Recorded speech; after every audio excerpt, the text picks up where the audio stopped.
Rappelez-vous, il y a quelques temps, Geoffroy se demandait dans une vidéo qui pourrait remplacer Huawei dans le cœur des Français. Et il évoquait notamment la piste de Vivo. Salut tout le monde, c'est Omar de Frandroid et aujourd'hui, on va justement parler de Vivo et de son arrivée en France qui est prévue normalement en 2020. Et j'avais envie de vous expliquer pourquoi l'arrivée de cette marque, elle pourrait être hyper bénéfique pour les utilisateurs parce que cette marque, elle aime beaucoup l'innovation. Vous êtes prêts? Allez, c'est parti!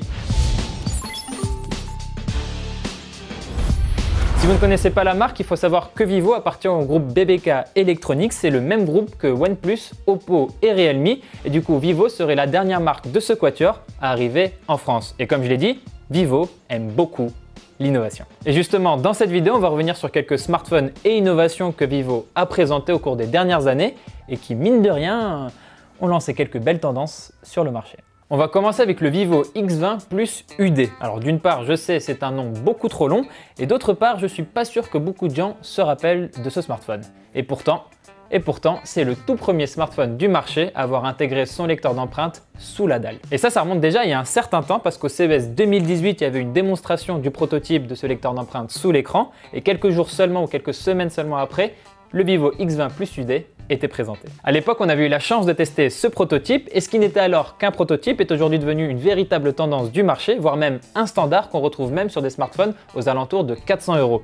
Et ce lecteur d'empreintes sous l'écran, au fil des années, il va lentement mais sûrement s'installer sur l'entrée de gamme. Toujours en 2018, on a ensuite vu le Vivo Apex. Alors c'était juste un concept phone qui permettait à la marque de faire l'étalage de tout son savoir-faire, il n'a jamais été commercialisé, mais par contre c'est sur ce téléphone qu'on a vu pour la première fois un système de caméra pop-up, ou en bon français, un système d'appareil photo rétractable. Il a ensuite fallu attendre le Vivo Nex qui pour le coup lui a été commercialisé pour voir ce système de caméra pop-up se démocratiser pour l'ensemble des utilisateurs. Et après ça, on a vu beaucoup de constructeurs proposer à leur tour des caméras pop-up sur leur smartphone, mais il y en a aussi qui se sont amusés à proposer des sliders, des appareils photo rotatifs. Et aujourd'hui, en 2020, on revient sur des designs un peu moins clinquants avec un trou dans l'écran pour loger le capteur photo frontal. Mais quand même, cette tendance de la caméra pop-up qui a duré un certain temps avait été initiée par Vivo. Dans la foulée, Vivo a proposé le Nex Dual Display qui avait la particularité d'avoir deux écrans, un à l'avant et un à l'arrière. Alors ce genre de design, on l'avait déjà vu sur d'autres smartphones, notamment du côté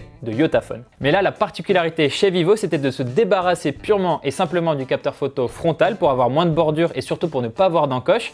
Et en fait, pour vos selfies, vous exploitiez le module photo arrière qui a généralement une meilleure qualité et vous utilisiez l'écran au dos pour voir le rendu de votre photo. Ensuite, en 2019, on a eu le Vivo Apex 2019, c'est plutôt logique. Là encore, c'était un concept phone qui n'est jamais arrivé sur le marché et pour le coup, il était vraiment singulier puisqu'il avait aucun trou, pas de port USB, pas de prise jack et zéro bouton physique, rien du tout. Alors ça s'est pas encore vraiment concrétisé sur le marché, on peut penser que la technologie n'est pas tout à fait prête pour répondre aux besoins des consommateurs.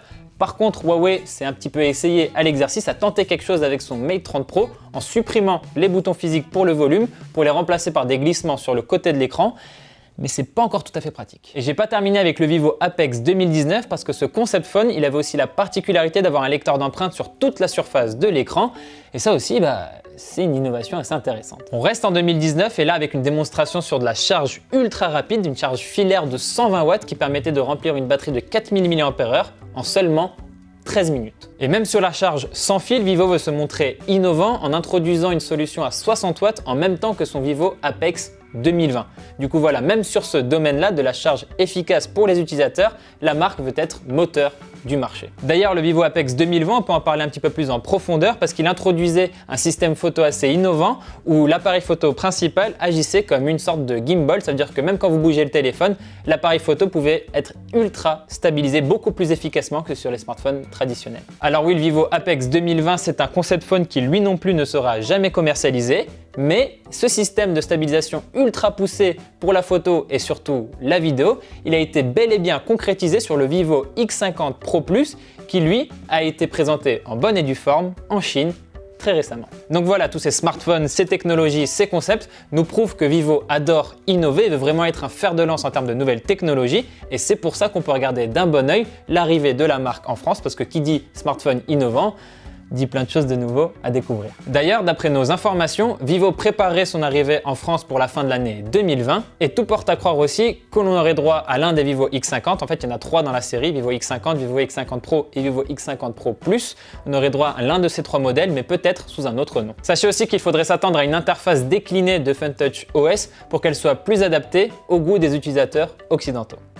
Voilà, c'est tout pour cette vidéo. Merci de l'avoir regardé jusqu'au bout. N'hésitez pas à vous abonner à notre chaîne YouTube ou à aller faire un tour sur notre site frandroid.com. Dites-nous aussi dans les commentaires si vous êtes enthousiaste quant à l'arrivée de Vivo en France, si les produits de la marque vous intéressent, vous intriguent. On va lire tout ça avec intérêt. Et moi, je vous dis à très vite dans une prochaine vidéo sur Frandroid évidemment.